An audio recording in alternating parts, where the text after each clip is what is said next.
യേശുവിന്റെ വചനത്തില് ദൈവരാജ്യത്തെ കുറിച്ച് ഊന്നിച്ച് സംസാരിക്കുമ്പോൾ ദൈവരാജ്യം ഒരു വിരുന്ന് ആണെന്ന് ഊന്നിച്ചുകൊണ്ട് സംസാരിക്കുന്നുണ്ട്. ആ ഭാഗം എടുത്ത് വായിക്കാം. മത്തായിയുടെ സുവിശേഷം 22-ാം അധ്യായം 1-14 വരെ. സ്വർഗരാജ്യം തന്റെ പുത്രന് വേണ്ടി വിവാഹ വിരുന്നൊരുക്കിയ രാജാവിന് സദൃശ്യം. വിവാഹ വിരുന്നിന് ക്ഷണിക്കപ്പെട്ടവരെ വിളിക്കാൻ അവൻ ഭൃത്യന്മാരെ അയച്ചു. എന്നാൽ വരാൻ അവർ വിസമ്മതിച്ചു. വീണ്ടും അവൻ വേറെ ഭൃത്യന്മാരെ അയച്ചുകൊണ്ട് പറഞ്ഞു, ഇതാ വിരുന്ന് സജ്ജമാക്കിയിരിക്കും. എന്റെ കാളുകളെയും കൊഴുത്ത മൃഗങ്ങളെയും കൊന്ന് എല്ലാം തയ്യാറാക്കി വിവാഹ വിരുന്നിന് വരിക എന്ന് ക്ഷണിക്കപ്പെട്ടവരോട് ചെന്ന് പറയുക. എന്നാൽ ക്ഷണിക്കപ്പെട്ടവർ അത് വകവയ്ക്കാതെ ഒരുവൻ വയലിലേക്കും വേറൊരുവൻ വ്യാപാരത്തിന് പോയി കണ്ടു. ക്ഷണിക്കപ്പെട്ടവർ അത് വകവയ്ക്കാതെ ഒരുവൻ വയലിലേക്കും വേറൊരുവൻ വ്യാപാരത്തിനും പോയി കണ്ടു. പ്രിയപ്പെട്ടവരെ, നമുക്കൊക്കെ ഈ ലോകത്തില് പല വിധത്തിലുള്ള ക്ഷണക്കത്ത് കിട്ടാറുണ്ട്. വിവാഹത്തിനായിരിക്കാം, അല്ലെങ്കിൽ ആരുടെയെങ്കിലും പിറന്നാൾ ആഘോഷിക്കാനായിരിക്കാം. എന്തിനായാലും ഇവിടെ ഇരിക്കുന്ന സകലരെയും ഏതെങ്കിലും സമയത്ത് ആരെങ്കിലും ക്ഷണിച്ചിട്ടുണ്ട്. ഈ ക്ഷണക്കത്ത് അയക്കുക എന്നുള്ളത് ക്ഷണിക്കുന്ന ആള് തീരുമാനിക്കുന്നതും തിരഞ്ഞെടുക്കുന്നതും. താൻ തിരഞ്ഞെടുത്ത ആൾക്കാരെ അവൻ ക്ഷണിക്കുന്നു. ഈ ക്ഷണക്കത്ത് കൈ കിട്ടിക്കഴിഞ്ഞാൽ അത് സ്വീകരിക്കാനും സ്വീകരിച്ച് അതിന് പ്രതിഫലം കൊടുക്കാനുള്ള സ്വന്തം മനസ്സ് ക്ഷണിക്കപ്പെട്ട ആളാണ്. ആണോ?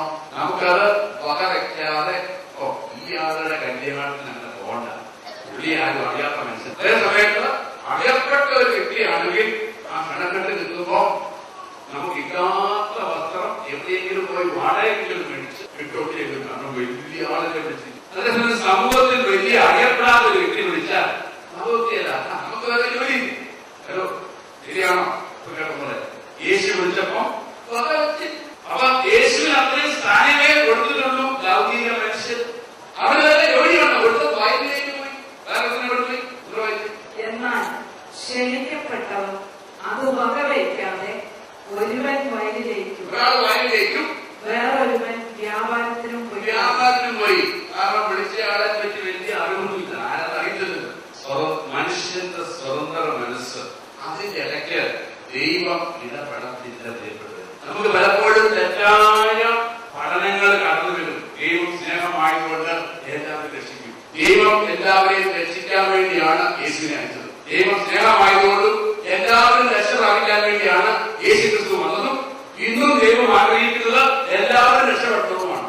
എന്നാൽ ആ ദൈവമാണ് മനുഷ്യന് സ്വതന്ത്ര മനസ്സ് കൊടുത്തിരിക്കുന്നത്. അത് ഉപയോഗിക്കാൻ നിനക്ക് മാത്രമേ സാധിക്കത്തുള്ളൂ. ദൈവം അതിനിടപെടത്തില്ല. രക്ഷയുണ്ട്, രക്ഷ സ്വീകരിക്കാനും രക്ഷ തിരസ്കരിക്കാനും മനുഷ്യന് സാധിക്കും. ഇവിടെ മനുഷ്യന് വകവച്ചില്ല, അവന് വേറെ ജോലിയുണ്ട്. ഇന്ന് ഞാനും നിങ്ങളും പിറന്നു വീണതിന് ശേഷം എത്ര വർഷമായി, എത്രാമത്തെ വയസ്സിലാണ് യേശുവിന് ഒരു പ്രത്യുത്തരം കൊടുത്തത്? ഞാൻ 36 വർഷം യേശുവിനെ കാരണം ഞാൻ നോക്കുമ്പോ എനിക്കെല്ലാം കുഴപ്പം. ഞാൻ എല്ലാ നിയമങ്ങളും പാലിക്കുന്നു, മറ്റുള്ളവരെക്കാളും കൂടുതൽ പ്രാർത്ഥിക്കുന്നു. നീതിമാനായ ഈ മനുഷ്യന് എന്തിനീ വചനം കേൾക്കണം? 36 കൊല്ലം ഞാൻ തിരസ്കരിച്ചു. വിളിക്കുന്ന ഓരോരുത്തരും എത്ര വയസ്സ് വരെ അറിഞ്ഞോ അറിയാതെയോ തിരസ്കരിച്ചു. ഇപ്പോഴെല്ലാം ടെലിവിഷനിലൂടെ കേട്ടിരിക്കുന്നു. ഇതുവരെ ഒരു പ്രത്യുത്തരം കൊടുത്തിട്ടുണ്ടോ? ഈ യേശുനാഥൻ നിങ്ങളുടെ മധ്യത്തിലേക്ക്, നിങ്ങളുടെ ഇടയിലേക്ക് ചില